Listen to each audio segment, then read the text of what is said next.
Topic nice topic. yes చెప్పండి, ఏంటి మీరు ఇందులో చాలా విలనిజం, అసలు హర్షవర్ధన్ అంటే చాలా సాఫ్ట్, అది ఒరిజినల్ క్యారెక్టర్ ఇందులో పెట్టారు డైరెక్టర్ గారు.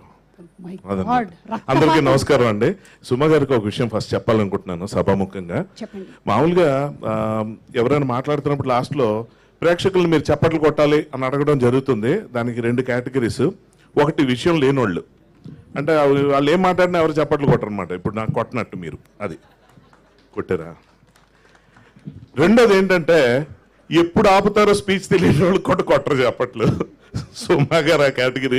సో ఇంకా మాట్లాడతారేమో అని చెప్పి అందరు సైలెంట్గా ఉన్నారు తప్ప మీ అభిమానులందరినీ మీరు తక్కువగా అంచనా వేశారు సుమ గారు. వాళ్ళు నన్ను చూసి అవాక్కైపోయి చప్పట్లు కొట్టడం కూడా మర్చిపోయి ఉన్నారు. హర్ష పక్క ఫ్లాట్ లోనే ఉన్నారు, జాగ్రత్త. ఆవిడ పొగిడే అవకాశం పక్క వాళ్ళకి ఎవరు.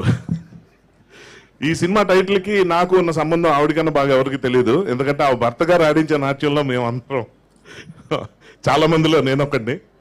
అండ్ ఫస్ట్ ఆఫ్ ఆల్ ఈ ఈవెంట్ లో దొరసాని టీంని చూడటం చాలా సంతోషంగా ఉంది. Anand and Shivathmika and of course మా ప్రొడ్యూసర్ గారు మధురసేతు గారు. సో కేవీఆర్ గారు అంటే నాకు ఆ సినిమా నుంచే అఫ్ కోర్స్ ఎవరికైనా ఇష్టం. అటువంటి సినిమాలో నేను చేయలేకపోయినా ఫీలింగ్ ఆ మూవీ చూసినప్పుడు నాకు కలిగింది. సో ఆ నెక్స్ట్ ఫిల్మ్లో నా ఛాన్స్ దొరికింది అనేటప్పుడు చాలా హ్యాపీ ఫీల్ అయ్యాను. అండ్ మా ఇంటికి వచ్చారు, స్టోరీ చెప్తా అంటే చాలా సిన్సియర్గా వింటున్నా. ఇందులో మీరు విలన్ అని కూడా అన్నారు. అదిరిపోయింది. ఇలాంటి ఇంత సీరియస్ డైరెక్టర్ ఫిల్మ్లో విలన్గా చేయడం అంటే చాలా మంచి విషయం. థ్యాంక్ గాడ్ అనుకున్నాను. అక్కడి నుంచి ఆయన స్టోరీ చెప్పడం స్టార్ట్ చేశారు. అప్పుడు స్టార్ట్ అయిందండి నరకం. నాకేమో నవ్వు వస్తుంది, ఆయన ఏమో చాలా సీరియస్గా చెప్తున్నారు. ఇది చాలా సీరియస్ ఫిల్మ్ అని అనుకుంటున్నాను. సో ఆ టైంలో నవ్వకూడదని నవ్వు కంట్రోల్ చేసుకుంటే ఇంకా నా వల్ల కాక, సార్ ఈ సీన్లు ఏంటి ఇలా ఉన్నాయి, నవ్వు వస్తుంది అంటే ఇది కామెడీ ఫిల్మ్ అన్నాడు. ఇది ఫస్ట్ జర్క్. సో ఇంత సీరియస్ డైరెక్టర్ దగ్గర నుంచి ఇంత ఎంటర్టైనింగ్ ఫిల్మ్ వస్తుందని అప్పుడు నేను అనుకున్నట్టే ఇప్పుడు చాలా మంది అనుకోరు. వాళ్ళందరికీ ఈ ఫిల్మ్ పెద్ద సర్ప్రైజ్ అవుతుంది.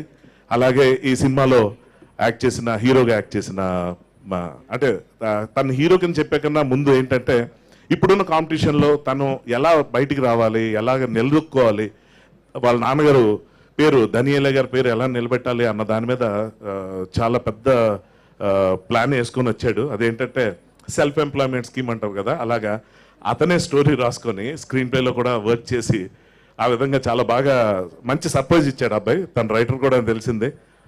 నాకు రైటర్స్ అంటే చాలా ఇష్టం కాబట్టి ఫస్ట్ అప్రిసియేషన్ దానికి ఇస్తున్నాను.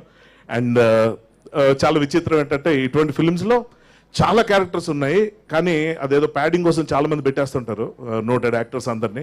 కానీ ఇందులో కనిపించే చిన్న చిన్న క్యారెక్టర్స్ చేసిన వాళ్ళు కూడా సిగ్నేచర్ ఉండటం అన్నది ఈ కథలో ఉన్న ప్రత్యేకత. అందుకే ఈ సినిమా నాకు చాలా ఇష్టమైంది. అండ్ మోరోవర్ ఈ సినిమా ఇక్కడికి వచ్చిన తర్వాత నాకు తెలిసింది ఏంటంటే ఇదో మ్యూజికల్ ఫిల్మ్ అని కూడా నాకు వివేక్ సాగర్ ఎందుకు పెట్టారో అర్థమైంది. Songs were really surprising KVR గారు. నేనైతే ఎక్స్పెక్ట్ చేయలేదు. నాకు కూడా ఇది సర్ప్రైజింగ్ ఉంది. అలాగే భరతనాట్యం అంటే ఏంటి అన్న క్యూరియాసిటీ అందరిలో బాగా డెవలప్ అయింది. డెఫినెట్గా వాళ్ళందరికీ ఈ సినిమాలో మంచి దాని మీనింగ్ తెలుస్తుందని నమ్ముతున్నాను. ఐ విష్ పాయల్ గారు ప్రొడ్యూసర్, ఆవిడని చాలామంది పని కట్టుకుని ప్రొడ్యూసర్ పరిచయం చెప్తే హీరోయిన్ అనుకుంటున్నారు. And such a wonderful team. అసలు స్ట్రెస్ అన్నది లేకుండా ఇందాక ఆదిత్య గారు చెప్పినట్టు ఆవిడ కాన్ఫిడెంట్గా రిప్లై అవి ఇస్తుంటే ఆ స్ట్రెస్ అన్నది లేకుండా చేశారంటే సినిమా ఎంత బాగా వచ్చింది అన్నది అక్కడ అర్థమైపోతుంది. I wish the entire team all the best. And దీనికి చీఫ్ గెస్ట్గా వచ్చిన మేడం జీవిత గారికి అందరికీ ప్రేరణ and my personal favourite actor Navdeep గారికి థ్యాంక్స్ చెప్పుకుంటున్నాను. Thank you. All the best one and all. Thank you. Thank you so much Harshavardhan garu. ఒక పాటతో ఏమైనా ఎండ్ చేస్తారేమో అనుకున్నాను. భరతనాట్యం అందరూ నాట్యం అంటున్నారు. ఏదైనా ఒక సాంగ్ అట్లా పాట పాడితే ఎండ్ అయిపోతుందని చేయట్లేదండి. మీరు పాట పాడితే ఎండ్ అవ్వదు, నేను పాట పాడితే ఎండ్ అవుతుంది. Anyway thank you. నవదీప్ గారు ప్లీజ్. సుమం సుమం ఆ పాట ఎక్స్పెక్ట్ చేసి అడిగారు.